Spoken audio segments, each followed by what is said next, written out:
Assalamualaikum warahmatullahi wabarakatuh.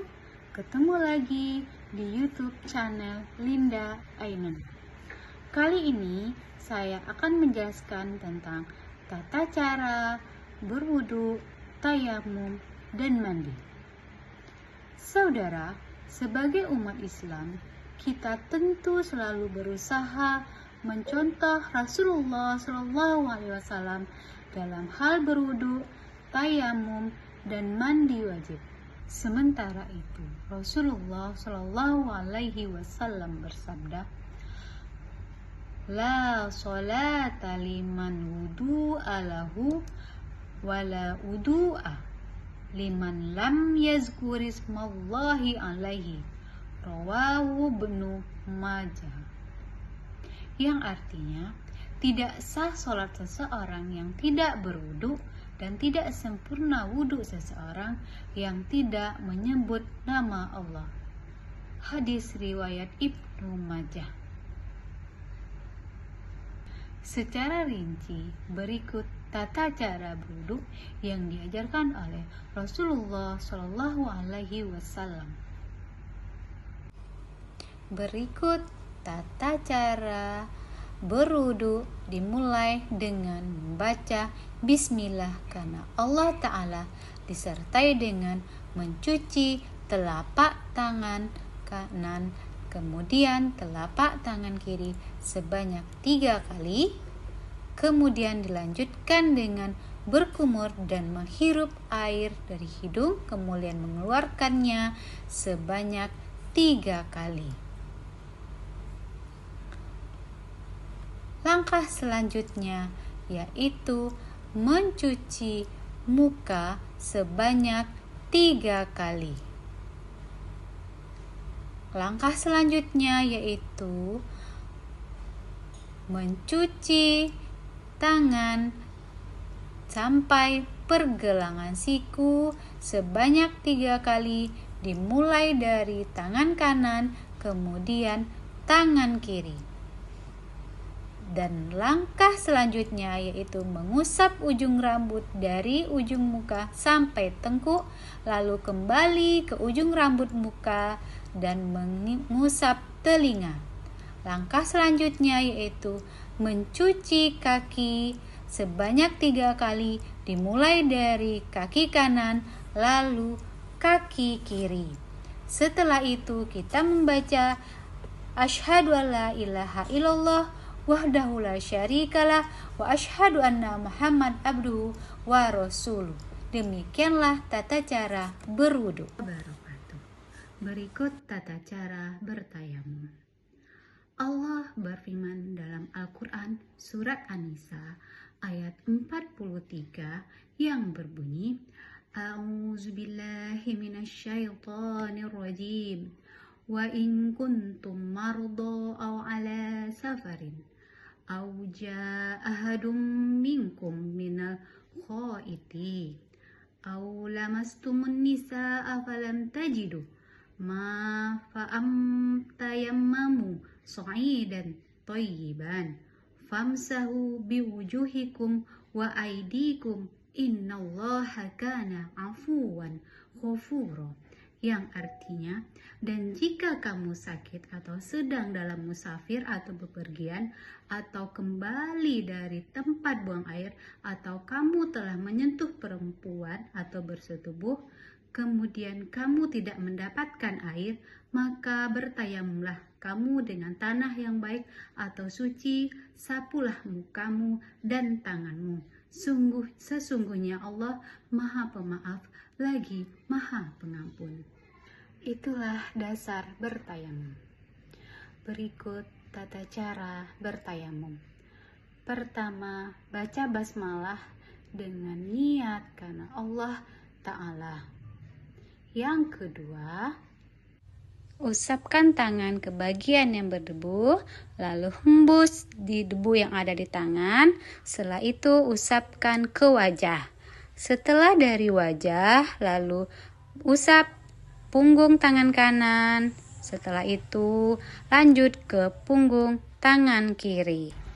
Saudara sekalian, Selain berwudu dan bertayamum dalam hal toharoh, mandi wajib juga harus kita lakukan sesuai dengan tuntunan Shallallahu Alaihi Wasallam.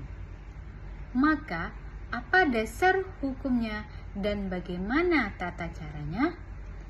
Dasar hukum mandi wajib adalah firman Allah dalam Al-Quran, yaitu surat Al-Maidah ayat 6 yang berbunyi, A'udzubillahi minasyaitonirrajim, wa in kuntum junuban fatahharu. Dan jika kamu junub, maka mandilah. Selain firman Allah tersebut, yang menjadi dasar hukum mandi wajib adalah pertama, hadis yang diriwayatkan dari Ali radhiyallahu anhu yang berbunyi, kuntu rajulan maza'am fasa'altun nabiyya sallallahu alaihi wasallam faqala fil madiyil wudu'u wa fil maniyil ghuslu, rawahul Ahmadu wa Ibnu Majahu wa Tirmizi.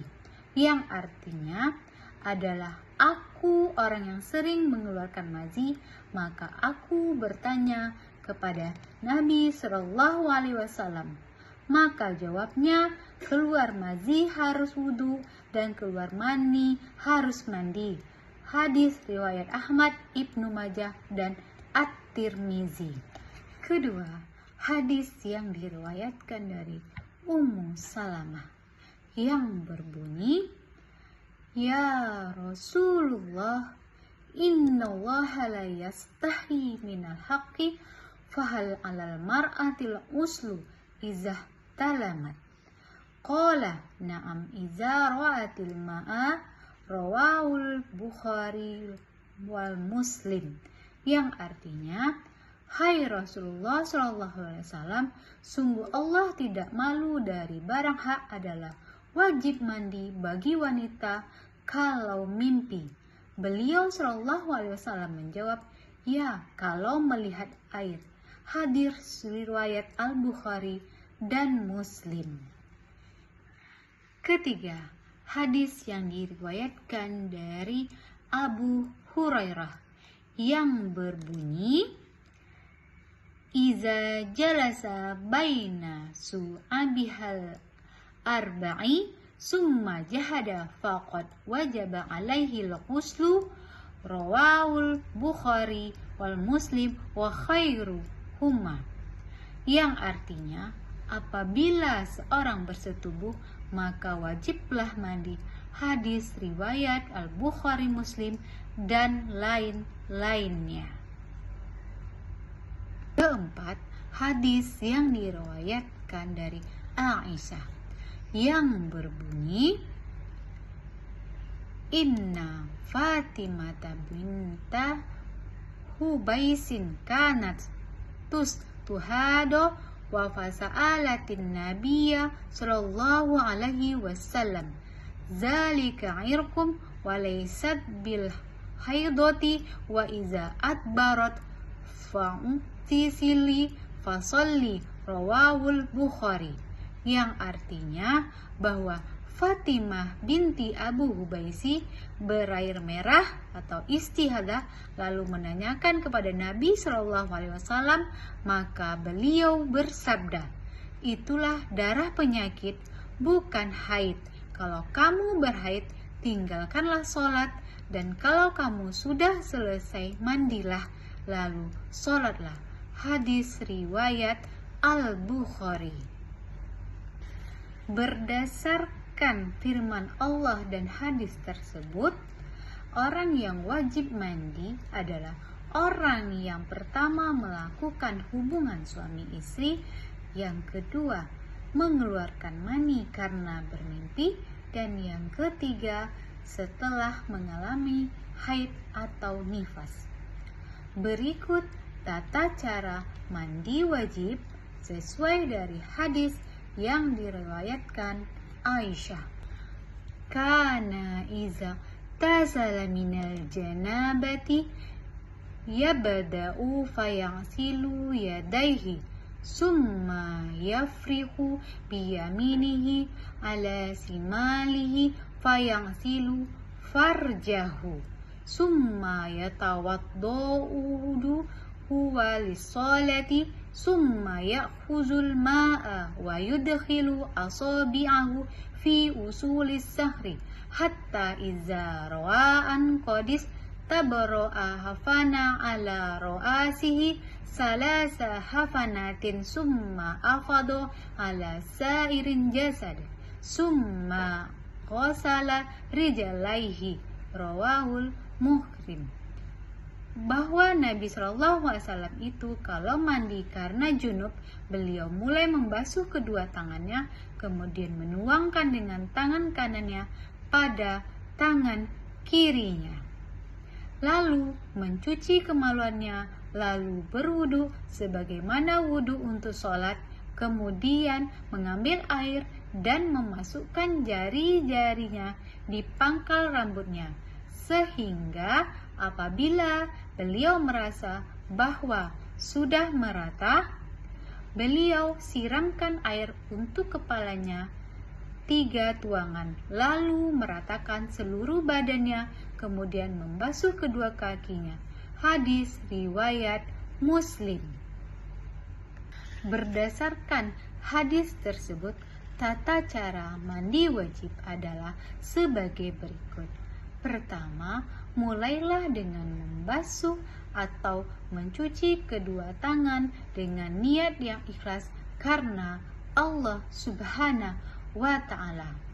Yang kedua, lalu cucilah kemaluan. Yang ketiga, lalu berwudu sebagaimana wudu untuk sholat.